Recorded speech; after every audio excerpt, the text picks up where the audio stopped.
রথিজিৎকে নিয়ে আর পারা যায় না। সে নাকি এখন তার পড়ার টেবিলে পড়ে আছে কোনো এক নাম না জানা উপন্যাস নিয়ে। আবার রথির আজকাল পিস্তলের ব্যাপারেও জানার ইচ্ছে হয়েছে। তাই সন্ধ্যার পর মন্টু নামের এক চোরাই অস্ত্র বিক্রি দালাল এসে রথিজিতের সাথে বিভিন্ন পিস্তলের গুণমান ও চালনার সঠিক নিয়মের ব্যাপারে ঘণ্টাখানেক আলোচনা করে যায়। আসলে মন্টুর উদ্দেশ্য থাকে যে রথিজিৎকে বুঝিয়ে সুজিয়ে একটা পিস্তল বিক্রি করা। কোনো কিছু জিজ্ঞাসা করবারও উপায় নেই। চারিদিকে দাঙ্গা হানাহানির বাজারে ঘরের কোণে বসে থাকতে থাকতে মানুষ অতিষ্ঠ হয়ে উঠেছে। একেই আমার প্রকাশনার ব্যবসায় প্রায় তালা লাগানো জোগাড়, তার উপর যদি রথিজিতের হেয়ালি মাখা প্রশ্নোত্তর সেই কালো মেঘন্যায় মানসিক প্রেক্ষাপটের উপরে পড়ে, তাহলে সেটা গধের উপর বিস্ফোরা ছাড়া আর কিছুই হবে না।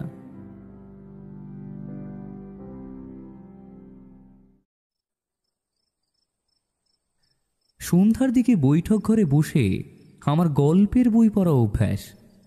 তেমনই একদিন আমি শরৎবাবুর বই পড়ছি আর রথিজিৎ আতস কাজ মুছছে। ঠিক তখনই দরজার বাইরে কণ্ঠস্বর পেলাম। রথিজিৎদা বাড়িতে আছো? মন্টু বলছিলাম। উঠে দরজা খুলতে যাব, এমন সময় বেচারাম গামছায় হাত মুছতে মুছতে দরজার দিকে এগিয়ে এলো। রথিজিৎ মন্টুকে ভেতরে আসতে বলে আমার দুপাশে রাখা কাঠের চেয়ারে মন্টুকে বসতে বলল। জিজ্ঞাসা করলো, কি মন্টু, তা যেটা আনতে বলেছিলাম এনেছো? পান চেবাতে চেবাতে সে বলল, আনিনি আবার। মন্টুর প্যান্টের পকেট থেকে সাদা রুমালে মোড়া একটা ছোট বস্তু বের করে টেবিলের উপর রাখল। এই নাও, নিজেই খুলে দেখে নাও। রথিজিৎ রুমালে পেঁচানো কাপড়টি খুলতেই দেখলাম সেটি একটি নতুন ধরনের 6 রাউন্ডের হ্যান্ডগান। প্রশ্ন করলাম, কি এবার থেকে কি এটাও সঙ্গে রাখবে নাকি? রাখলে মন্দ কি বিজয়, দিনকাল যা পড়েছে, কদিন পরে এটা ছাড়া বাইরে বেরোনো মূর্খতার পরিচয় হবে। যদিও তুমি বা আমি কেউই এর সদ্ব্যবহার করার মতন বকুবল বহন করি না। রথিজিতের কথা শেষ না হতেই মন্টু বলল, না না রথিজিৎদা, চালানো শিখতে হবে। বাজারে কালকে যা কাণ্ড ঘটে গেল, এখন নিরীহ মানুষদেরও কোনো ছাড় নেই। রথিজিৎ সকৌতূহলে প্রশ্ন করল, কি কাণ্ড ঘটেছে? মন্টু চোখ গোল গোল করে বলল, সে কি এখনো খবর পাওনি রথিজিৎদা? শম্ভু জেঠু যে বাজারে মাছ বিক্রি করত, মাস 3 আগে যে মারা গিয়েছে, তার যে বড় ছেলে রজত, তাকে তো বাজারের মধ্যে কুপিয়ে রেখে গেছে কারা। সে ভয়ানক দৃশ্য। পকেটে টাকা থাকলে মানুষ কি আর মানুষকে তোয়াক্কা করে? মন্টুর কথা শেষ না হতেই রথিজিৎ উঠে গিয়ে রিসিভার কানে তুলল। বার কয়েক রিং হয়ে যাওয়ার পরে ওপার থেকে নিধুবাবুর গলা পেলাম। নিধু, বলছি শম্ভুবাবুর ছেলের খুনিকে ধরতে পেরেছেন কি? হ্যাঁ, সে তো আমি কালকেই পাকড়াও করেছি। কানাই বিশ্বাসের ভাই সন্নি মশাই সামন্ত তখন ওই মাছ বিক্রেতার কাছে গিয়েছিলেন। উনি খুনিকে পালাতে দেখেছিলেন, তার কাছ থেকে সমস্ত খোঁজ পাই। আরে সাব্বাস, এই না হলে আপনাদের প্রশাসন ব্যবস্থা। বেশ, ছাড়ছি তবে। বলে রথিজিৎ রিসিভারটা আবার আগের জায়গায় রেখে দিল। মন্টু বলল, খুনি ধরা পড়েছে তাহলে? পড়েছে। কে খুনি? নিশ্চয়ই বিশুর লোক। সেটা তো খুনি ধরা পড়ার পরই বলা যাবে, এখন কোনো মন্তব্য করা ঠিক হবে না। তবে তোমার কথা অনুযায়ী তাদেরই কোনো একজন হওয়া উচিত। রথিজিৎ চেয়ারে বসে একটা সিগারেট ধরালো। আমি বললাম, কি যে দিনকাল পড়লো বলো তো রথিজিৎ, এই তো দেখছি বাইরে পা রাখা মানে প্রাণ সংশয়। তা তোমার এই পিস্তল কি এই কারণেই নেওয়া? বলতে পারো। আচ্ছা বিজয়, বলো তো, একটা মানুষ ঠিক কতটা হিংস্র ও ভয়ঙ্কর হয়ে উঠলে অপর একটি জলজান্ত মানুষকে কুপিয়ে খুন করে ফেলে? আমার বুদ্ধি বলে এটা কোনো পুরানো শত্রুতা বা বিদ্বেষ নয়, যা ঘটেছে তা খুবই সাম্প্রতিক। এই না হলে আমার সারথি, খুনের পরিকল্পনা পূর্বেই করা থাকলে খুনি অবশ্যই কোনো না কোনো পন্থা অবলম্বন করত। তারপর পিস্তলটা চোখের সামনে নিয়ে বলল, কুপিয়ে মানুষকে হত্যা করার পর খুনি যদি পরের দিনই পুলিশের হাতে ধরা পড়ে যায়, তবে সেই খুনির এটাই প্রথম খুন হতে পারে। হ্যাঁ, তাতে কোনো সন্দেহ নেই। যাই হোক, আমার হাত পা বাঁধা, তাই এই ব্যাপারটাকে আমি খুব বেশি মগজস্থ করতে চাই না।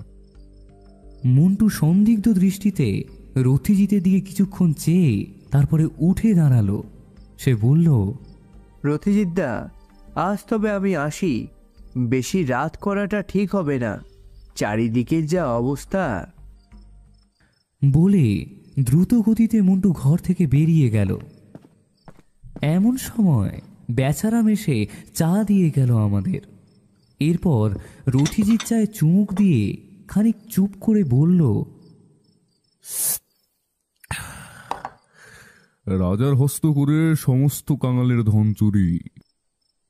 আমি পেয়ালা মুখের সামনে নিয়ে একটা ফু দিয়ে বললাম, তা এখন আবার এই হেমেন্দ্রবাবুকে নিয়ে বললে কেন?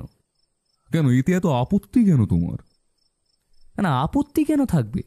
ধুর, তোমার সাথে কথা বলাই বৃথা। আচ্ছা বিজয়, কানাই বিশ্বাসের নাম শুনেছ আগে? আমি বললাম, আচ্ছা এটা নিয়ে এত ভেবে কি হবে বলো তো? ঘরে আনাজপাতি ফুরিয়েছে, কাল বাজার না করলে শুধু শুকনো মুড়ি খেয়ে দিন কাটাতে হবে।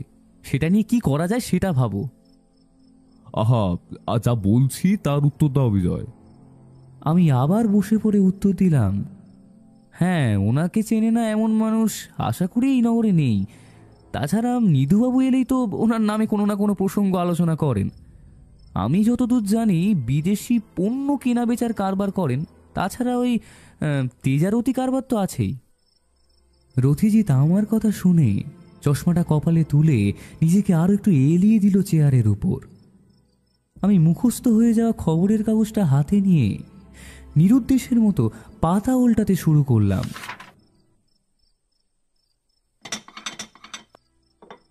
রাত 9টা নাগাদ, প্রায় খাওয়া শেষের দিকে, ঠিক তখনই দরজায় সজোরে একটা করাঘাত হলো। আমি রথিজিতের দিকে বিস্ময়ের দৃষ্টি ফেলতেই ও এক লাফে দরজার দিকে এগিয়ে গেল। আমিও গেলাম পিছন পিছন। দরজা খুলে দেখি কই কেউ তো নেই। রথিজিৎ বারান্দায় নেমে একটু এদিক ওদিক দেখে যখন ফিরে আসছে, তখন আমার চোখে পড়ল আমার পায়ের কাছে একটা সাদা খামের উপর কি যেন একটা লেখা রয়েছে। বললাম, রথিজিৎ, এটা দেখো তো। রথিজিৎ খামটি হাতে তুলে নিয়ে আবার দরজা বন্ধ করে দিল। খাবার টেবিলে বসে খামটি খুলে রথিজিৎ চোখ চ্যাপটা করে একটা ছোট কাগজের উপরে চোখ বুলিয়ে নিয়ে সেটা আমার হাতে দিল। পড়লাম চিরকুটটি। তাতে লেখা আছে, আপনার পেশাকে শ্রদ্ধা জানিয়ে এই পত্র লিখছি।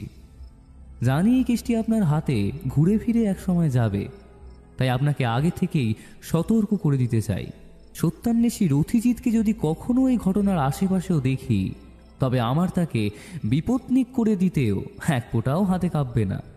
ইতি আপনার গুণমুগ্ধ ভক্ত। চিঠিতে প্রেরকের কোনো নাম নেই এবং এই চিঠির মর্মে যে ভয়ঙ্কর হুমকির ইঙ্গিত আছে তা ভেবেই আমার বুকের ওঠানামা অস্বাভাবিকভাবে বেড়ে গেল। রথিজিৎকে প্রশ্ন করতে যাব, দেখলাম ওর চোখ রক্তবর্ণ হয়ে উঠেছে। চাপা ক্রোধ প্রকাশ পাচ্ছে তার সেই অনবরত ফুলতে থাকা শক্ত চোয়ালে। ও উঠে গিয়ে টেলিফোন করলো পাটনায় মেঘমালার কাছে। ওপার থেকে সতীশের কণ্ঠ পেলাম, কেমন আছো? মেঘমালা কোথায়? মেঘ তো ঘুমিয়ে পড়েছে, খোকাও ঘুমাচ্ছে। কেন বলো তো? দূর, এই সময় আবার কি এলো? দরজা খুলবে না আমি না আসা পর্যন্ত বাড়ির ভেতর থেকে কোনো জায়গায় বেরোবে না তোমরা। আর যেই আসুক দরজা খোলার কোনো দরকার নেই। আচ্ছা বেশ, কিন্তু আমি তখন সম্পূর্ণ বাকশূন্য হয়ে গেছি। কোনো দিশে না পেয়ে রথিজিৎকে প্রশ্ন করলাম, এবার কি হবে রথিজিৎ? আগে পাটনা চলো, তারপর দেখছি আমার শুভাকাঙ্ক্ষীকে।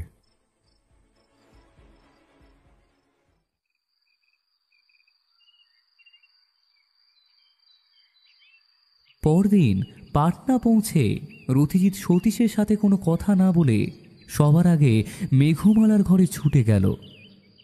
আমার এই নিকষা বন্ধুটির বুকের বাঁদিকেও যে একটা ভালোবাসা মাখা যন্ত্রণা সেই চিঠিটা পাওয়ার পর থেকেই যে চারা দিয়ে উঠেছিল তা বেশ বুঝতে পেলাম।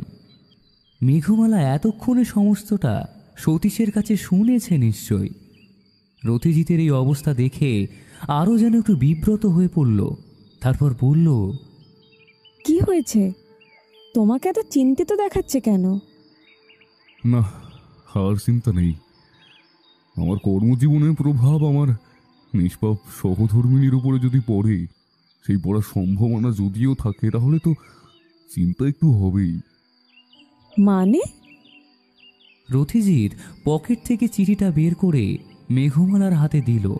তারপর বলল, একটা বড় কিছু ঘটতে চলেছে বিজয়। এই প্রথমবার আমি সবটা জেনে বুঝেও অপরাধীর পাতা ফাঁদে পা রাখলাম। বিস্মিত হয়ে প্রশ্ন করলাম, কিভাবে? মানে অপরাধ বা অপরাধী কাউকে তো আমি নিরীক্ষণ করতে পারছি না। হিসেবটা খুবই সহজ বিজয়। যে আততায়ী এই সমস্ত কিছুর মাথা, সে শহরে এমন কিছু একটা ঘটাবে যার কিনারা হয়তো এই সত্যান্বেষী ছাড়া অন্য কেউ করতে পারবে না বলে তার অনুমান। তাই আমার শহরের বাইরে রাখার জন্য এই পরিকল্পনা। কথাটি ভুল বলেনি রথিজিৎ। এতক্ষণ পর মাথায় আসলো, মেঘমালার কোনো ক্ষতি করতে গেলে যে কোনো মানুষ একবার নয় 100 বার ভাববে।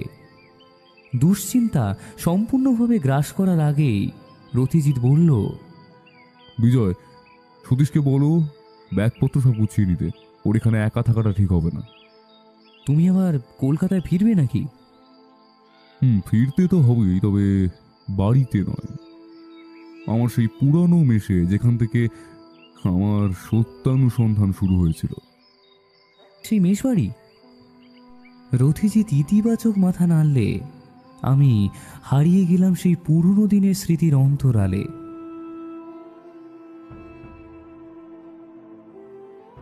এই মেশেই আমার রথিজিতের সঙ্গে প্রথম পরিচয় হয়েছিল। মানে যেন একটা অযাচিত অনাবিল উত্তেজনা বোধ করছিলাম।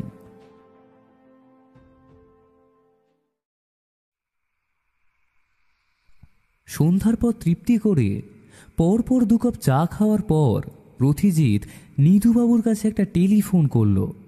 এবার নিধুবাবুর কণ্ঠে শুনতে পেলাম এক অকৃত্রিম ভয় মিশ্রিত উত্তেজনা। হ্যাঁ রথিজিৎ বাবু, আপনি বাড়িতে নেই? আমি অনেকবার আপনার বাড়ির নাম্বারে টেলিফোন করেছি। এদিকে তো একটা মস্ত বড় ঘটনা ঘটে গেছে। কি ঘটলো আবার? কি বললেন? কানাই বিশ্বাস আজ দুপুরে ওনার বাড়ির সামনেই খুন হয়ে গেছে? আচ্ছা, আপনি বডিটা ফরেন্সিকে পাঠিয়েছেন, হেড অফিসেও কথা বলেছেন। তো ওখান থেকে আপনাকে সাথে নিয়ে আমি যেন তদন্ত করি এই কথা বলেছে। কে? শম্ভুবাবুর ভাই সন্দীপ মশাই আজ দুপুর থেকে পলাতক। এই প্রথমবার রথিজিৎকে এত বিস্মিত হতে দেখলাম। সিগারেট ধরিয়ে ছাদের সিঁড়ি ধরে ওপরে চলে গেল সে। সারাদিন পথযাত্রার পর এতগুলো পরপর আকস্মিক দুঃসংবাদ আমার মাথাকে যেন ছিঁড়ে ফেলছিল। আমি সতীশের সাথে বসে সমস্ত ব্যাপারটা আলোচনা করলাম। যদিও নিরু শম্ভু জেঠুর খুনিকে পাকড়াও করেছেন, তবুও মন বলছিল এর পিছনে কানাই বিশ্বাসের ষড়যন্ত্র রয়েছে। কিন্তু এখন তো সম্পূর্ণ ব্যাপারটাই ঘুরে গেল। যাকে আসামি ভাবলাম এখন সেই মৃত। রথিজিতের কথায় বিন্দুমাত্র ভুল নেই। এতক্ষণে নিশ্চিত হওয়া গেল যে সত্যি রহস্যের জাল ক্রমশ ঘনীভূত হয়েছে আমাদের অন্তরালে। আমি জানতাম রথিজিৎকে ডাকলেও এখন আসবে না, তাই রাত 8টা নাগাদ রতিজিৎকে না ডেকেই আমিও সতীশ রাতের খাবার খেয়ে শুয়ে পড়লাম।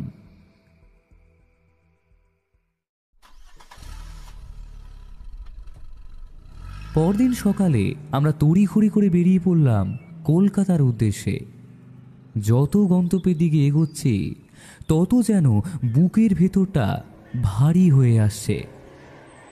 মেষবাড়ির মালিক বদল হওয়ার জন্য আমাদের স্বভাবতই নতুন ভাড়াটের মতোই জেরার মুখে পড়তে হলো।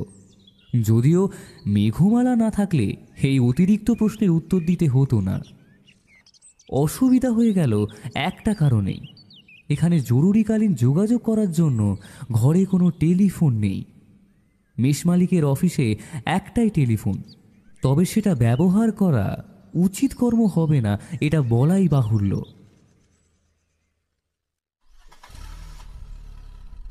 আমিও রথিজিৎ দ্রুত তৈরি হয়ে বেরিয়ে পড়লাম পুলিশ স্টেশনের উদ্দেশ্যে।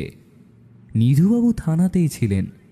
রথিজিৎ তার অফিসে ঢুকতেই তিনি বললেন, রথিজিৎ বাবু, গুলি করে খুন। নাকের পাশের থেকে গুলি গেছে একদম খাদ্যনালী পর্যন্ত। গুলিটা ফরেন্সিকে আছে, দুপুরের মধ্যে চলে আসবে। তার মানে খুনি কানাই বিশ্বাসের থেকে উচ্চতায় লম্বা হলে অবাক হব না। এটা তো আমি ভেবে দেখিনি। আচ্ছা চলুন আমরা শম্ভু বাবুর বাড়ির দিকে যাই, আর দেরি করা ঠিক হবে না। পুলিশ স্টেশন থেকে কানাই বিশ্বাসের বাড়ি 15 মিনিটের রাস্তা। আমরা নিধুবাবু জিপে করে ওনার বাড়িতে গেলাম। বাড়ির সামনে মৃতদেহ সৎকারের পরও এলাকাবাসী ও শুভাকাঙ্ক্ষীদের সদুয়েক ভিড়, আর এই ভিড়ের জমায়েতে বাড়ির ভিতরে প্রবেশ করবার জো নেই। নিধুবাবু লোক সরিয়ে সরিয়ে আমাদের বাড়ির ভিতরে ঢোকালেন অতি কষ্টে। বাড়িটি দুমহলা, পুরোটাই রাজস্থানী মার্বেলের সুনিপুণ কর্ম নিদর্শন।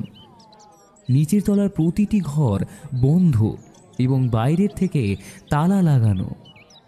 নিধুবাবু আমাদের নিয়ে দোতলার সিঁড়ি ধরলেন।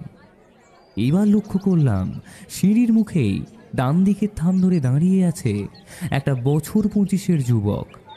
নিধুবাবু তাকেই প্রথম প্রশ্ন করল, অমর, কি ব্যাপার? তোমার বাবার কোনো খোঁজ পাওয়া গেল? ছেলেটি মাথা নিচু করে বললে, না ইন্সপেক্টর, কিন্তু আমি নিশ্চিত যে খুন করেছে সে বাবাকেও ছাড়বে না। হয়তো সেই ভয়তেই বাবা পালিয়ে গেছে। তোমার বাবা তো পুলিশের কাছে যেতে পারতেন, তিনি সেখানে না গিয়ে পালিয়েছেন। সন্দেহের তীর তার দিকে পড়ে বই কি। এবার ছেলেটি চোখ তুলে রথিজিতের দিকে তাকালো, বলল, আপনি রথিজিৎ সান্যাল না? নিঃসন্দেহে। তোমাকেও জিজ্ঞাসাবাদ করা হবে, তুমি তোমার নিজের ঘরে গিয়ে বসো। ছেলেটি রথিজিৎকে একবার আপাতমস্তক নিরীক্ষণ করে মাথা নিচু করে দোতলার একদম কোণের ঘরটিতে চলে গেল। নিধুবাবু কড়া নাড়ালো একদম সিঁড়ির সোজা প্রথম ঘরটায়। দরজায় ওপরে একটা ছোট ভিনদেশি দেবতার মূর্তি ঝুলছে। মিনিট দুয়েক পরে দরজা খুলল একটা বছর 35-এর মহিলা। নিধুবাবু বললেন, নমস্কার নিরুপমা, জানি আপনার মনের অবস্থা একদমই ভালো নেই। এই প্রশ্ন উত্তরের অনুকূল সময় নয়। তবে আপনার স্বামীকে যে এমন নির্মমভাবে হত্যা করেছে তাকে যত তাড়াতাড়ি সম্ভব অ্যারেস্ট না করতে পারলে পরবর্তীতে অনেক দেরি হয়ে যেতে পারে। তাই অনুরোধ করব আপনি প্রশাসনকে একটু সাহায্য করুন।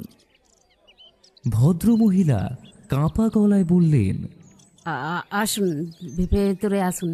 ঘরে ঢুকে প্রথম প্রশ্ন করল রথিজিৎ, আপনি গুলির শব্দ পেয়েছিলেন কি? শম্ভুবাবুর ভাই সন্দীপ মশাই সামন্ত কাল দুপুর থেকে পলাতক। আপনার কি মনে হয় সেই তার দাদাকে খুন করেছে?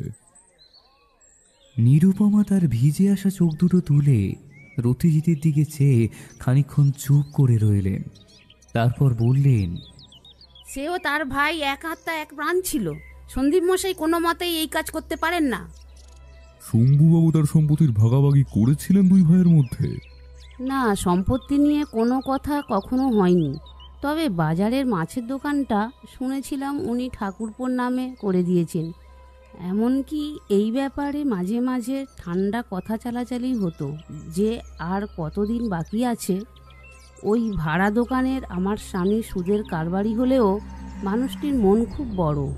সে কখনই গরিবের চোখে জল দেখতে পারতো না, কিন্তু ভগবানের কি বিচার দেখুন। রথিজিতের চোখ কিন্তু রয়েছে তখন ঘরের একমাত্র আলমারির উপর। ও দৃষ্টি অনুসরণ করে আমিও দেখতে পেলাম একটা বিশেষ চিহ্ন।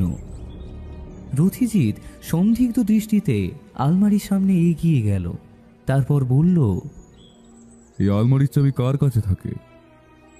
নিরুপমা শাড়ির আঁচলে হাত দিয়ে দেখালেন চাবিটি। সেটি তার আঁচলের শেষ প্রান্তে গিঁট দিয়ে বাঁধা রয়েছে। রথিজিৎ বলল, আলমারিটি জোর করে খোলার চেষ্টা করা হয়েছে, সেটা কি দেখেছেন? চাবির অভাবে সেটা খুলে উঠতে পারেনি। এবার আমরা সবাই সেদিকে এগিয়ে গেলাম। দেখলাম সত্যি দুপল্লা আলমারির মাঝের ফাঁকের মধ্যে কোনো একটা ধারালো বস্তু দিয়ে চাপ দিয়ে খোলার চেষ্টা করা হয়েছে। রথিজিৎ বলল, আশা করছি কিছু চুরি যায়নি, দুশ্চিন্তার কোনো কারণ নেই। তবুও একবার আপনি সবকিছু দেখে মিলিয়ে নিতে পারেন। নীতিবাবু চলুন, সন্দীপ মশাইবাবুর স্ত্রীর সাথে একবার দেখা করা দরকার। নিধুবাবু ব্যস্ত হয়ে ঘর থেকে বেরিয়ে গেলেন। আমরা তার পিছু নিলাম। এই ঘরটির ডান দিকে একটি ঘরের দরজা ভিতর থেকে বন্ধ। বুঝলাম এটি সন্দীপ মশাইবাবুর ঘর, কারণ বাঁ দিকের ঘরটায় সন্দীপ মশাইবাবুর ছেলে অমরকে ঢুকে যেতে দেখেছি। নিধুবাবু বন্ধ দরজায় একবার কড়া নাড়তেই সজোরে দরজা খুলে দিল সন্দীপ মশাইবাবুর স্ত্রী। চান আপনারা? হ্যাঁ, আমার স্বামীকে খুনি প্রমাণ করতে, তাই তো? করুন করুন, আগে খুনি প্রমাণ করুন, তারপর এখানে আসবেন, তার আগে নয়। বলে আবার সজোরে দরজাটা দিয়ে দিতে যাবে, এমন সময় রথিজিৎ দরজার একটি পাল্লা ধরে ফেলল। বলল, আপনার স্বামী খুনি প্রমাণ হওয়ার পর আর বোধহয় আপনাকে কোনো প্রয়োজন হবে না। তাই পুলিশকে পুলিশের কাজ করতে দিন, নইলে প্রশাসনিক কাজে বাধা দেওয়ার অপরাধে আপনাকে ও আপনার ছেলেকে দুজনকেই তুলে নিয়ে যেতে বাধ্য হব। ভদ্রমহিলা রাগে ফুঁসতে ফুঁসতে দরজা থেকে সরে দাঁড়ালো। ঘরের ভিতরে প্রবেশ করলাম আমরা। রথিজিৎ প্রশ্ন করল, আপনার স্বামী কাল দুপুর থেকে নিখোঁজ। শম্ভুবাবু যখন খুন হয় তখন উনি কোথায় ছিলেন? ভদ্রমহিলা খানিক চুপ করে থেকে বলল, দাদার সাথে যখন এমন ঘটনা ঘটে তখন সে নাপিত বাড়ি ছিল। গুলির শব্দ পেয়ে যখন নিচে দৌড়ে যাই তখন সেখানে বাড়ির চাকু ছাড়া তো আর কেউ ছিল না। মিনিট দুয়েকের মধ্যে ধীরে ধীরে লোক সংখ্যা বাড়ে। সময় তখন দুপুর 2টা কি 2:30 হবে। আজ সকালে খোঁজ নিয়েছি নাপিত বাড়িতে আমি। উনিই বললেন দুপুর 3টে পর্যন্ত সে ওই বাড়িতেই ছিল। এবার বলুন, আমার স্বামী তাহলে কিভাবে খুন করতে পারে তার দাদাকে? একসাথে ছাড়া যে দুটো মানুষ খেতে পর্যন্ত বসতো না, তাদের মধ্যে এমন প্রাণ নিয়ে ফেলার হিংসে কি কোনোদিনও তৈরি হতে পারে? রথিজিৎ নিধুবাবুকে বলল, নাপিত বাড়ি আপনি চেনেন তো? নিধুবাবু ইতিবাচক মাথা নাড়লেন। রথিজিৎ কিছুক্ষণ ঘরময় পায়চারি করে প্রশ্ন করল সন্দীপ মশাইবাবুর স্ত্রীকে, আপনার মনে কি বলে আপনার স্বামীকে কোথায় পেতে পারি? উনি কোনো উত্তর না দিয়ে চুপ করে রইলেন। রথিজিৎ এবার একটু উচ্চ গলায় বলল, আপনার স্বামীকে কোথায় পেতে পারি এ ব্যাপারে আপনি কিছু বলতে পারেন? সে বাড়ির বাইরের কোনো বিষয়ই আমার সাথে আলোচনা করতো না। কোথায় কোথায় তার আলাপ পরিচয় আছে তা আমার জানা নেই। বেশ, আপনার বাবার বাড়ির ঠিকানা একটু লিখে দেবেন নিধুবাবুর কাছে। এখন আসছি। বলে রথিজিৎ ঘর থেকে বেরিয়ে গেল। আমি হইলাম তার পিছন পিছন। বাঁদিকের অর্থাৎ সন্দীপ মশাইয়ের বাবুর ছেলের অমরের ঘরের সামনে দাঁড়িয়ে বলল, অমর, তুমি তো জানো তোমার বাবা এখন কোথায় আছে, তাহলে পুলিশের কাছে সেটা না লুকিয়ে বলে দিলেই তো তোমারও ভালো হয়। এই প্রশ্নে শুধু অমর নয়, বিস্মিত হলাম আমিও। রথিজিৎ কিভাবে সোজাসুজি কথাটা বলে দিল তার কোনো কারণ আমি বুঝতে পারলাম না। অমর থতমত খেয়ে বলল, আমি কি করে জানবো? জানো না বলছো? না।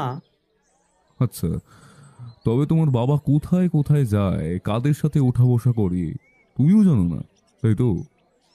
না, ওনার জীবিকা কি?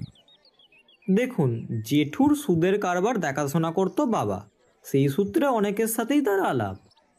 অমর, তোমার এটুকু বোঝার বয়স হয়েছে যে সুদের কারবারিদের সাথে আলাপ অনেকের থাকলেও সুসম্পর্ক থাকে শুধু হাতে গোনা কয়েকজনের সাথে, এবং তুমি এটা ভালোভাবেই বুঝতে পেরেছো। আমি শুধু তাদের কথাই জিজ্ঞাসা করছি।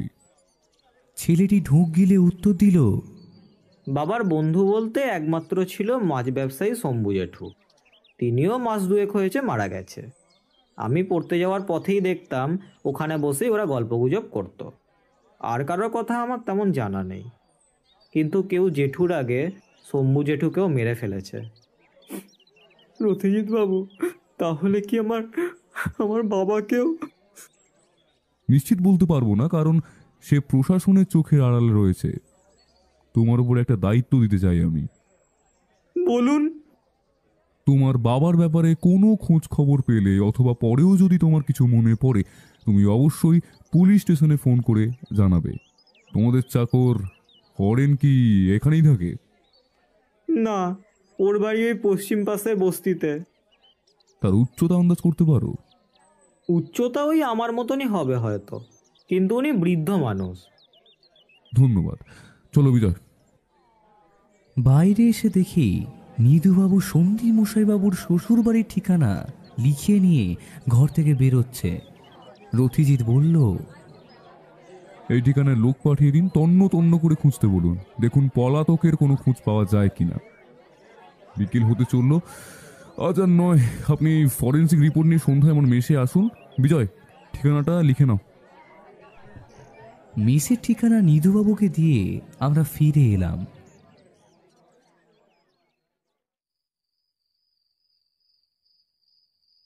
খাওয়া দাওয়া সেরে যখন ছাদের উপর এসে আমি, রথিজিৎ ও সতীশ বসলাম, তখন সন্ধ্যা নেমেছে। বললাম, সন্দীপ মশাইয়ের স্ত্রী যদি সত্যি কথা বলে থাকেন তাহলে তো উনি খুনটা করেননি। ওদিকে শম্ভুবাবুর বড় ছেলে যাকে কুপিয়ে খুন করা হলো সে হলেন সন্দীপ মশাইয়ের প্রিয় বন্ধুর ছেলে। ঠিক তারপরে দাদাকে খুন করে, মানে গুলি করে খুন করলো, এবং উনি তো পলাতক। ব্যাপারটা খুবই জটিল না? মিলছে না বিজয়, কিছু একটা ধরতে পেরেও যেন ধরতে পারছি না। আমাদের বাড়িতে হুমকি চিঠিটা যে দিয়েছে সেই কানাই বিশ্বাসকে খুন করেছে, এই ব্যাপারে খানিকটা হলেও নিশ্চিত হওয়া যায়, কিন্তু এর বাইরে। কথা শেষ না হতেই দরজায় কড়াঘাত হলো। নিধুবাবুর গলা পেলাম, রথিজিৎ বাবু, আমি এসে গেছি। চিলেকোঠার ঘরের নিচের তলায় আমাদের বাসকক্ষ। সে কারণেই ছাদের ওপর থেকেও ওনার গলা স্পষ্ট শুনতে পেলাম। উনি ছাদে উঠে আসতেই সতীশ চেয়ার ছেড়ে উঠে দাঁড়ালো। বসুন ইন্সপেক্টর। থ্যাংক ইউ বলে পকেট থেকে একটা প্লাস্টিকের মোড়ক এগিয়ে দিলেন রথিজিতের দিকে। দেখলাম ওতে একটি গুলি রয়েছে। বললেন, রথিজিৎ বাবু, আপনার ধারণা একদম সঠিক। ময়নাতদন্তে সুপার বলেছেন যে গুলি করেছে তার দূরত্ব মন্টুবাবুর থেকে 5 হাতের মধ্যেই ছিল, এবং তার উচ্চতা প্রায় 6 ফুটের কাছাকাছি। কিন্তু সন্দীপ মশাই বাবুকে আমি আগে দেখেছি, উনি এত লম্বা নন। রথিজিতের দিকে তাকিয়ে দেখলাম ওই প্যাকেট থেকে গুলিটা বের করে তার দিকে এক দৃষ্টে তাকিয়ে আছে। সেখান থেকে চোখ না সরিয়েই বলল, বিজয়, বলছি আমার ঘরের টেবিলের ড্রয়ার থেকে পিস্তলটা এক্ষুনি বের করে আনো তো। আরে এক্ষুনি যাও। তাই করলাম। এক ছুটে ঘর থেকে পিস্তলটা নিয়ে এসে ওর হাতে দিলাম। রথিজিৎ গুলি করার রাউন্ডটি ডান দিকে চাপ দিয়ে বের করলো। তারপর ওর অন্য হাতে রাখা গুলিটি ঢুকিয়ে দিল তার গর্তে। নিধুবাবু অবাক হয়ে বললেন, মানে এই শ্রেণীর কোনো পিস্তল দিয়ে খুনটা করা হয়েছে? সাব্বাস নিধুবাবু, আপনার সত্যি অনেক উন্নতি হয়েছে। এক কাজ করবেন, কাল সকাল সকাল আমার বাড়িতে চলে আসবেন। এতক্ষণে মনে হচ্ছে একটা ল্যাজ ধরতে পেরেছি। সেদিন রাতে আর বিশেষ কথা হলো না আমাদের। রথিজিৎ কখন যে ঘুমিয়েছে তা জানি না, বা আদৌ ঘুমিয়েছে কিনা তার নিশ্চয়তা নেই। সকাল 7টার পর আমায় ডেকে তৈরি হতে বলল। নিধুবাবু এলেন আরও মিনিট 25 পরে। আমরা জিপের সামনে এসে দাঁড়াতেই উনি রথিজিৎকে একটা সিগারেট দিলেন এবং একটা নিজে ধরালেন। তারপর বললেন, তা আগে কোথায় যাবেন? সবার আগে মন্টুর বাড়ি, তবে আপনি গন্তব্যের আগেই আমাদের ছেড়ে দিয়ে অপেক্ষা করবেন, কারণ চোরাই কারবারির বাড়িতে হঠাৎ পুলিশ গেলে সে বিব্রত হয়ে পড়তে পারে। নিধুবাবু কোনো প্রশ্ন না করে গাড়ি ঘোরালেন। মন্টুর বাড়ির ঠিকানা রথিজিৎ চেনে, কারণ এই পিস্তল কেনাবেচার সূত্রেই বার দুয়েক ও সেখানে গেছে। আমাকেও যেতে বলেছিল, কিন্তু আমি কোনো উৎসাহ দেখাইনি। মিনিট 15 গাড়ি এগোনোর পর একটি নির্দিষ্ট স্থানে পৌঁছে গিয়ে রথিজিৎ বলল, এইখানেই আপনি দাঁড়িয়ে যান নিধুবাবু। বিজয়, এসো। গাড়ি থেকে নামলাম দুজন। মন্টুকে বাড়িতেই পাওয়া গেল। বাড়ি বললে ভুল হবে এটাকে। দরজা নেই, ভেতরে অগোছালো বাসনকোসন আর জামা কাপড় ও ময়লা আবর্জনা স্তূপের উপরে মন্টু পড়ে আছে। রথিজিৎ ডাকল, মন্টু, ও মন্টু, উঠে পড়ো। একেই বলে চোরের মন। রথিজিতের শব্দ পেয়েই চমকে লাফ দিয়ে উঠল মন্টু। বিস্মিত গলায় বলল, আরে রথিজিৎদা, এত সকালে তুমি? কি ব্যাপার, কোনো বাওয়াল হলো নাকি? কানাই বিশ্বাস খুন হয়েছে, খবর পাওনি? হ্যাঁ পেয়েছি, কিন্তু আমি কিভাবে?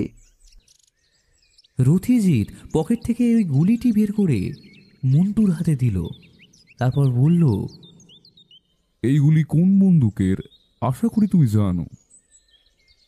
মন্টু গুলিটি হাতে নিয়ে মনোযোগ দিয়ে সেটিকে দেখল। তারপর বলল, হ্যাঁ, এই মডেলের বন্দুক তো একটা তোমাকে, মানে আপনাকে দিলাম। এই চত্বরে তুমি ছাড়া আর কে কারবার করে? আমি ছাড়া কারবার করে মুন্না, কিন্তু ওকে তো এলাকার দারোগা নিয়ে গিয়ে জেলে পড়েছে। সে নাকি শম্ভু জেঠুর বড় ছেলেকে কুপিয়ে খুন করেছে। আচ্ছা রথিজিৎদা, আমরা কি কাউকে খুন করতে পারি? আপনিই বলুন। মুন্নার ওপরে ওনার অনেক দিনের টার্গেট, কিছু না পেয়ে ওকে তুলে নিয়ে গেছে। সেদিন আপনার বাড়িতে যখন ছিলাম তখনই যদি টেলিফোনে শুনতেন নামটা। তুমি কি সামন্তদের সাথে কারবার করতে? কোনোদিনও না, ওটা মুন্নার এলাকা। চলো বিজয়। আরে বাকি কথা পরে হবে মন্টু। নিধুবাবু দাঁড়িয়ে দাঁড়িয়ে একজন দোকানদারের সাথে কথা বলছিলেন। আমরা আবার দ্রুত পায়ে হেঁটে নিধুবাবুর জিপের কাছে গেলাম। আমাদের দেখে উনি উঁচু গলায় বললেন, কথাবার্তা হলো রথিজিৎ বাবু? থানায় চলুন। থানায়? চলুন। গাড়িতে মন্টুর সাথে হওয়া সম্পূর্ণ কথোপকথনের বর্ণনা রথিজিৎ নিধুবাবুকে বলল। থানায় এসে সোজা নিধুবাবু, আমি ও রথিজিৎ ঢুকলাম হাজতে মুন্নার সামনে।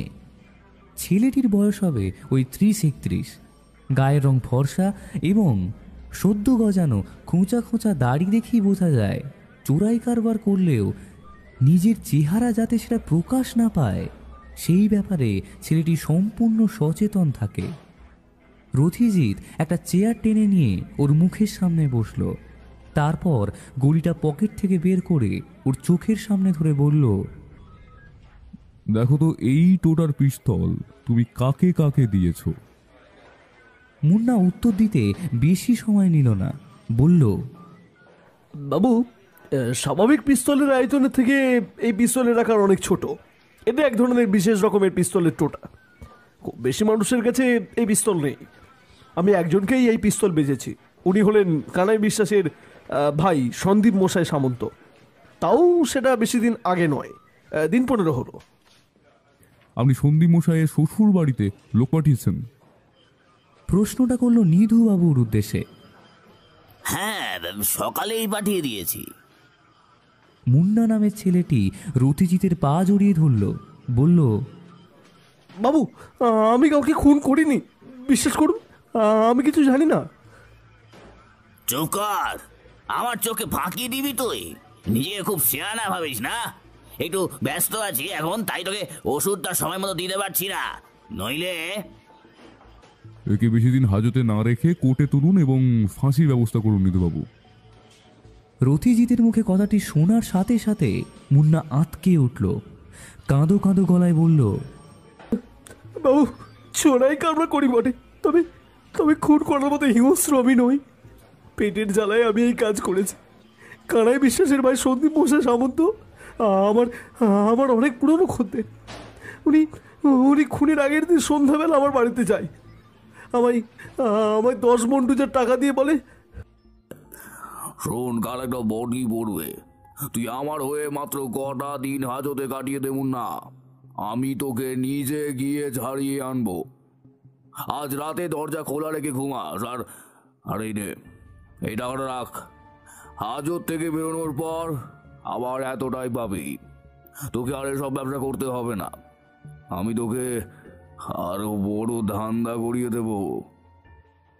এত টাকা আমার মতো ছোটোখাটো মানুষের কাছে স্যার কোহিনূরের সমান স্যার।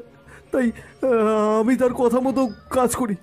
পরদিন সকালবেলায় 9টা নাগাদ সন্দীপ মশাই সামন্ত একটা রক্তমাখা দা এনে রেখে যায় আমার ঘরে।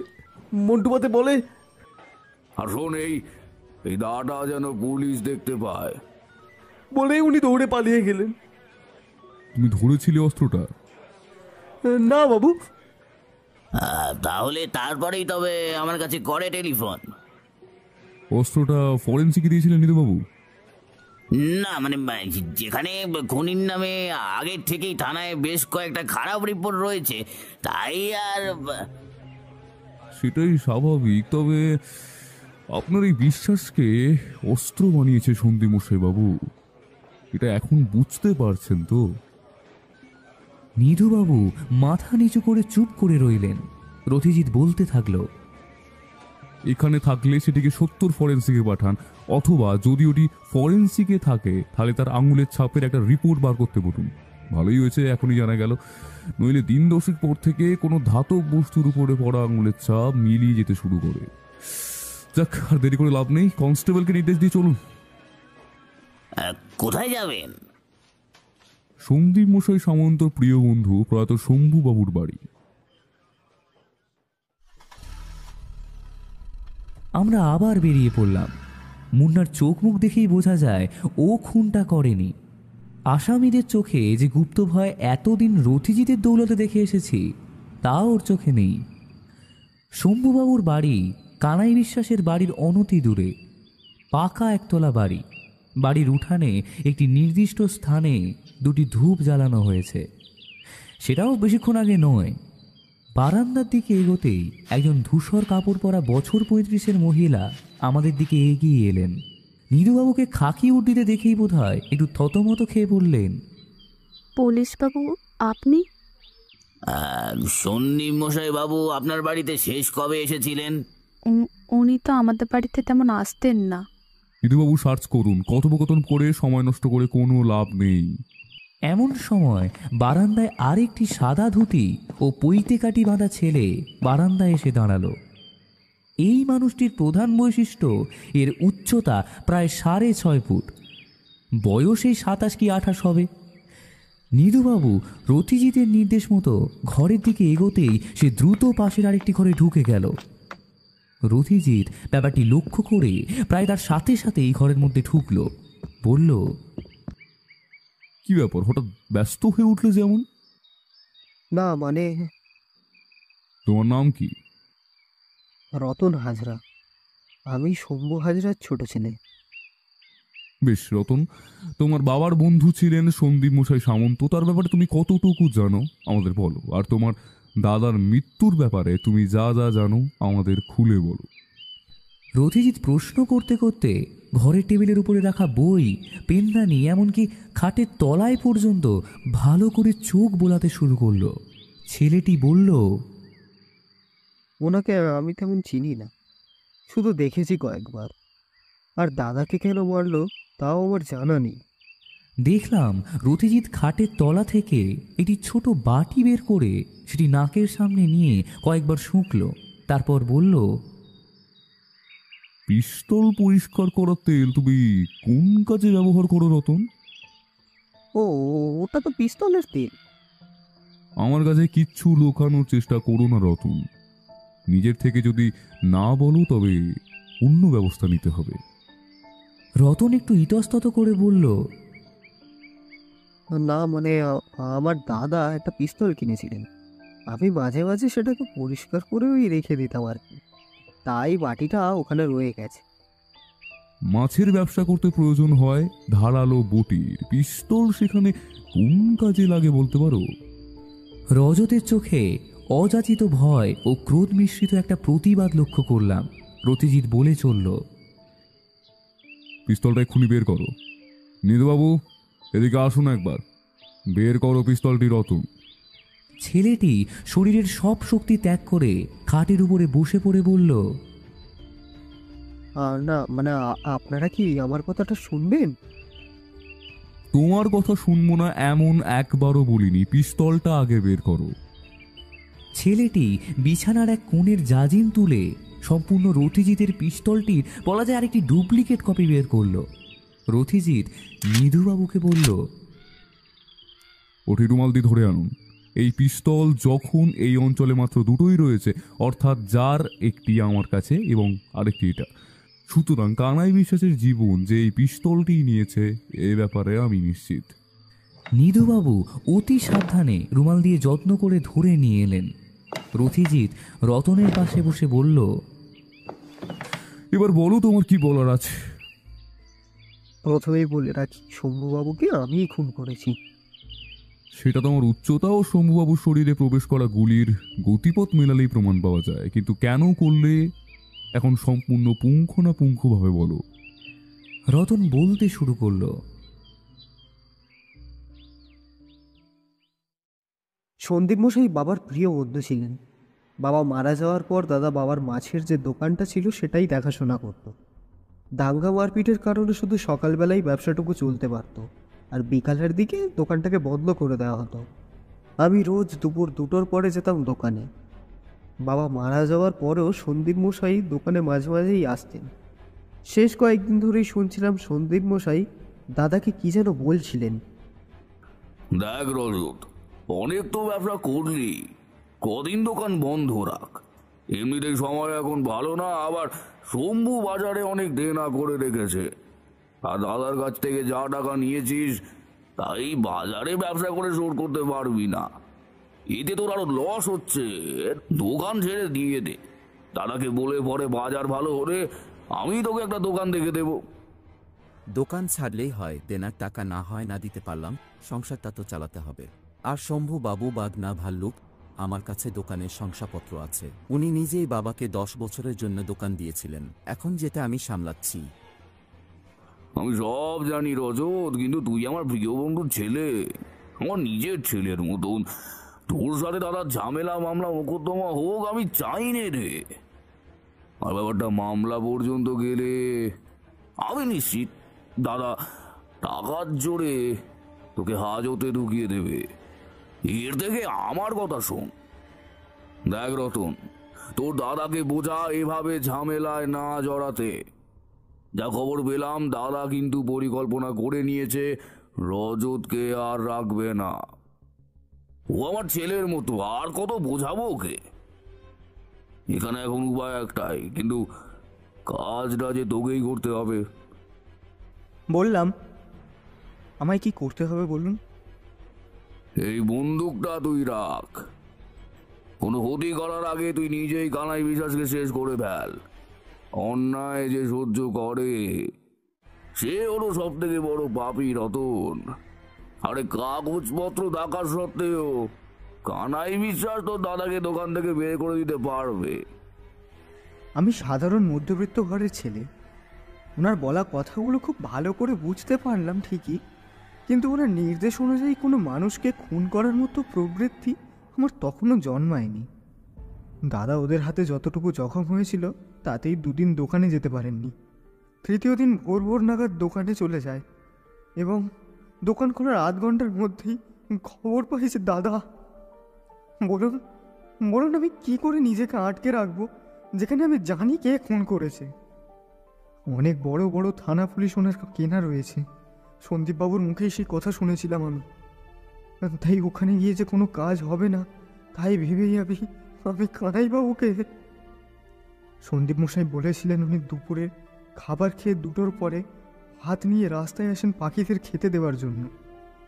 সেদিন আমি যখন বন্দুকটা পেছনে নিয়ে ওনার সামনে গেলাম, উনি অভিনয় করে বললেন, তুমি শম্ভু ছোট ছেলে না? বাবা, আমি তোমার দাদাকে অনেক শাসিয়েছি, কারণ আমার ভাই সন্দীপ মশাই আমার সাথে এই দোকান নিয়ে ঝগড়াঝাটি করছে। তা তুমি এসেছ, ভালো হয়েছে। শোনো, কিছু টাকা তোমায় দিচ্ছি, নিয়ে যাও, আর দোকান নিয়ে চিন্তা করো না।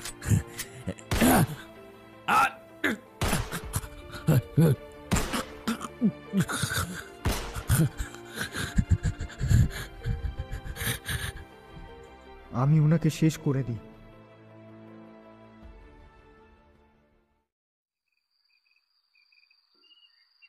সন্দীপ মশাই সামন্ত পলাতক, উনি কোথায় যেতে পারেন এই বিষয়ে কোনো অনুমান করতে পারো? পলাতক না, অনুমান তো। হ্যাঁ, উনি বলেছিলেন ইহাপুরে ওনাদের আরেকটি বাড়ি আছে। বাবা যখন বেঁচে ছিলেন তখন বাবাকে নিয়ে ওখানে ঘুরে আসবেন বলেছিলেন। রথিজিৎ সময় দেখে বলল, নিধুবাবু এখন বাজে 12টা, যেতে কতক্ষণ সময় লাগতে পারে? জিপে গেলে ভালোই সময় লাগবে, আর ট্রেনে পৌঁছে যাবো ঘন্টা 3-এর মধ্যে। দরকার নেই, আপনি মতিপুর থানায় একটা ফোন করে ব্যাপারটা জানিয়ে দিন, আর চলুন আমরা ট্রেনেই বেরিয়ে পড়ি। তবে যাওয়ার আগে 3টে কাজ আছে। 1, রতনকে অ্যারেস্ট করে হাজতে পুরুন, আর 2, শম্ভুবাবু স্ত্রীর কাছ থেকে ওনাদের মতিপুরের বাড়ির সম্পূর্ণ ঠিকানা নিয়ে নিন এবং ও বাড়ির থেকে সন্দীপ মশাইবাবুর ছেলে অমরকে নিয়ে আসুন আপনার সঙ্গে, তাকেও আমাদের দরকার পড়বে। 2, শম্ভুবাবু স্ত্রীর কাছ থেকে ওনাদের মতিপুরের বাড়ির সম্পূর্ণ ঠিকানা নিয়ে নিন এবং বাড়ির থেকে সন্দীপ মশাইবাবুর ছেলে অমরকে নিয়ে আসুন আপনার সঙ্গে, তাকেও আমাদের দরকার পড়বে। আর 3, সকালে যাদেরকে সন্দীপ মশাইবাবু শ্বশুর বাড়ির ঠিকানায় পাঠিয়েছেন তাদের কাছে খুঁজবিন ওনাকে সেখানে পাওয়া গেছে কিনা। আমরা 3টের সময় আপনার জন্য স্টেশনে অপেক্ষা করব। চলো এসো বিজয়।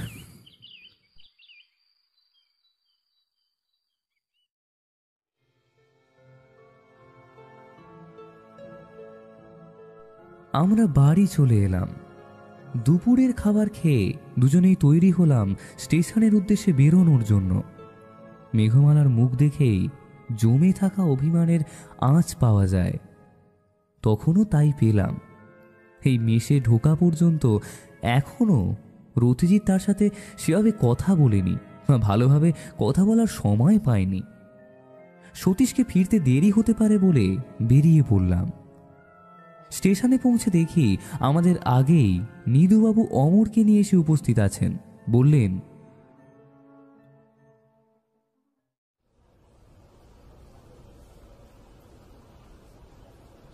রথিজিৎদা, একদম খুঁটিয়ে খুঁটিয়ে ঠিকানা নিয়েছি। আর হ্যাঁ, কনস্টেবল নিমাই থানায় টেলিফোন করেছিল, সন্দীপ মশাই বাবু ওনার শ্বশুর বাড়িতে নেই। বেশ, তাহলে আপনার অনুমান উনি এই বাড়িতেই থাকবেন। দাদার সাথে যখন সন্দীপ মশাইবাবুর এতই খাতির ছিল তখন বাড়ির চাবি ডুপ্লিকেট ওনার কাছে থাকাটা বোধহয় খুব অস্বাভাবিক নয়। আমরা মতিপুর স্টেশনে নামলাম। তখন 3:45। চত্বর ছেড়ে নিচে নামতেই চোখে পড়ল অসংখ্য হাতে টানা গাড়ি এবং পায়ে ভ্যান। নিধুবাবু পুলিশের পোশাক পরে আসেননি, এই কথাটা বোধহয় উনি বারে বারেও ভুলে যাচ্ছিলেন। একটি রিক্সাওয়ালার সাথে কথা বলা প্রকৃতি দেখেই সেটা আরও বুঝতে পেলাম। নাক ফুলিয়ে বললেন, এই এদিকে শোন শোন, এই ঠিকানাটা চিনিস নাকি দেখতো। পরক্ষণেই,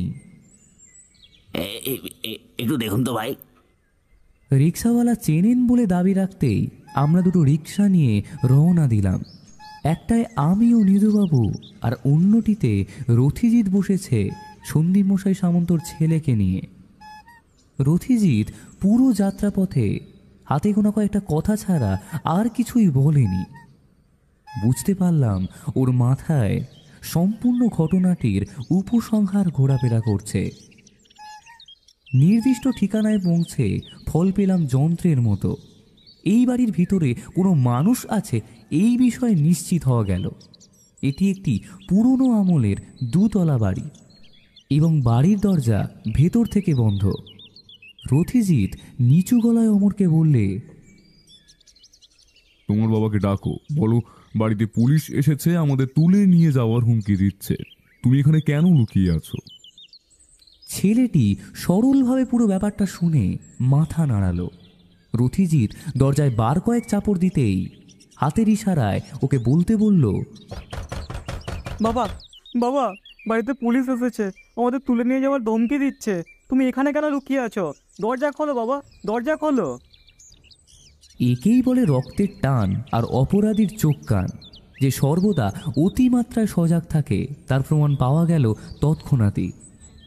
দরজা খুলেই আমাদের দেখে কিছুক্ষণ থমকে গেলেন সন্দীপ মশাই সামন্ত। তার চোখে অবাধ বিস্ময়। শক্ত চোয়ালে ধীরে ধীরে নরম হয়ে একটা কৃত্রিম হাসি ফুটে উঠল তার ঠোঁটের কোণায়। তারপর তিনি সজোরে হেসে বললেন, আপনারা এতজন মিলে আমায় নিতে এসেছেন?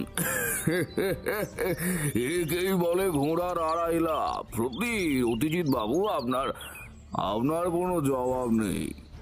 তবে আপনাদের এখানে আসার কারণ কি জানতে পারি?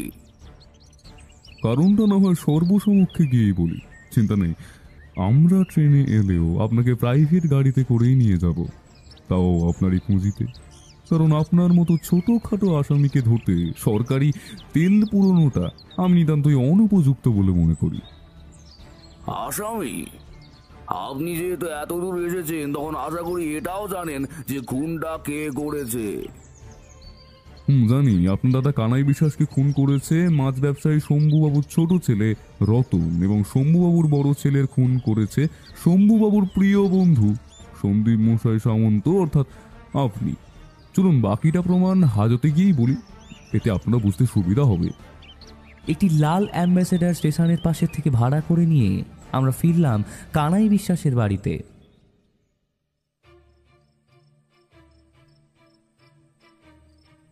তখন রাত 9টা। রথিজিৎ সবাইকে জড়ো হতে বলল প্রায়ত গৃহস্বামীর ঘরে। সবাই উপস্থিত হলে রথিজিৎ নিরুপমাকে বললে, দিন আপনার চাবিটা একবার দিন আলমারির। হ্যাঁ, ভেতরে খুলে দেখেছিলেন তো? নিরুপমা নিচু গলায় বললেন, সব ঠিকই আছে, এই নিন চাবি। সেটাই স্বাভাবিক। এবার নিন সন্দীপ মশাই বাবু, যে কারণে চুরি করে আলমারি তালা ভাঙতে গেছিলেন সেটি বের করুন তো। সন্দীপ মশাই বাবু যেন আকাশ থেকে পড়লেন, বললেন, আপনাকে কে বললো যে আমি তালা ভাঙতে গিয়েছিলাম? আমাকে বলেছে আমার মন এবং আপনার কাঁচা বুদ্ধি। দেখুন, সম্পূর্ণটা সাজিয়ে আপনাকে বলি। আপনার দাদা কানাই বিশ্বাস আপনাকে এখনো সম্পত্তির ভাগ দেয়নি। দেওয়ার মধ্যে রয়েছে শুধু শম্ভুবাবুর দোকানটি। আপনি অর্থলোভী মানুষ। শম্ভুবাবু মারা যাওয়ার পর তার বড় ছেলেকে মিথ্যে ভয় দেখিয়ে তাকে দোকান ছেড়ে দিতে বাধ্য করবার চেষ্টা করেন। যখন দেখলেন তাতে চিড়ে ভিজছে না, তখন শম্ভুবাবুর ছোট ছেলেকে আপনার দাদার বিরুদ্ধে উস্কে দিতে শুরু করেন। এমনকি মুন্না নামের যেই ছেলেটিকে 10,000 টাকা দিয়ে জেলে ঢুকিয়ে পিঠ বাঁচানোর চেষ্টা করেছেন, সেই ছেলেটির কাছ থেকেই বন্দুক নিয়ে রতনকে দিয়েছেন আপনার দাদাকে খুন করবার জন্য। রজত বা রতন আপনাদের ভেতরকার লেনদেনের ব্যাপারে কোনো খবর জানতো না এবং জানার কথাও নয়, কিন্তু এখানেই আপনি সব থেকে পোক্ত ষড়যন্ত্র করেছেন, যেটা আমাকেও বুঝে উঠতে একটু সময় লেগেছে। আর সেটা হলো, আপনি শম্ভুবাবুর বড় ছেলেকে মেরেছেন এই কারণেই যাতে তার ছোট ছেলে রতন আপনার কথা মতো শম্ভুবাবুকেই এক বাক্যে আততায়ী মনে করে এবং সে এসে আপনার দাদাকে মেরে দিলেই আপনার রাস্তা পরিষ্কার। তখন শুধু মাছের দোকান কেন, এই সমস্ত প্রপার্টির মালিক হবেন আপনি। অভিনন্দন পাওয়ার মতো বুদ্ধি খাটিয়েছেন আপনি, কিন্তু ভাগ্যের সাথ পেলেন না এই ব্যাপারেও। কিন্তু ভুল করে ফেলেছিলেন দুটি জায়গায়। এক হলো আমার বাড়িতে হুমকি চিঠি দিয়ে আমার ঘুম ভাঙালেন, এবং রতন আপনার দাদাকে এত তাড়াতাড়ি এসে খুন করলো যে আপনি নিরুপমার কাছের থেকে আলমারির চাবি হাতিয়ে নিতে বা দলিল দস্তাবেজ নিয়ে চম্পট দিতে পারলেন না। ফলে বাধ্য হয়ে এই অবৈধ চেষ্টা। কি ভুল বললাম? সন্দীপ মশাই কেউটে সাপের মতো ফুঁসতে ফুঁসতে বললেন, শুধুমাত্র একটি চোরাই কারবার করা ছেলের মুখের কথায় এটা বিশ্বাস করে নিলেন যে আমি আমি খুন করেছি শম্ভুর বড় ছেলেকে? হ্যাঁ নিধুবাবু, যেটি দিয়ে কুপিয়ে খুন করা হয়েছে তার ফরেন্সিক রিপোর্টের সাথে সন্দীপ মশাই বাবুর আঙুলের ছাপ মিলিয়ে একটু দেখে নেবেন ওনাকে, এটা আমার অনুরোধ। রথিজিৎ এবার দেওয়ালের ঘড়ির দিকে একবার তাকালো, তারপর বলল, বিজয় 11:15 বাজতে চায়, খুব রাত হয়নি এখনো, চলো বাড়ি ফিরে রাতের খাবারটা খেয়ে, নইলে কিন্তু এরপরে নিজেদের নিয়ে খেতে হবে।